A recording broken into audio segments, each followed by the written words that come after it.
আসসালামু আলাইকুম বন্ধুরা, ইতিমধ্যে ৭টি দল চূড়ান্ত হয়ে গিয়েছে সুপার 8-এর জন্য। বাকি আছে শুধু একটি দল। বাংলাদেশ নাকি নেদারল্যান্ড, কে যাচ্ছে সুপার 8-এ?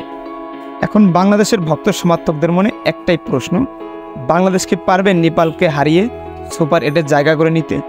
আর যদি বাংলাদেশ নেপালের কাছে হেরে যায় তাহলেও কি বাংলাদেশ যেতে পারবে কিনা সুপার 8-এ? চলুন আপনাদের এমন প্রশ্নের উত্তর আমি খুব সহজভাবে আপনাদেরকে বুঝিয়ে দিই। সমীকরণটা এখন এমনই দাঁড়িয়েছে, বাংলাদেশ যদি নেপালকে হারায় তাহলে আর কোনো সমীকরণ থাকবে না, সোজাসুজি বাংলাদেশ চলে যাবে সুপার 8-এ।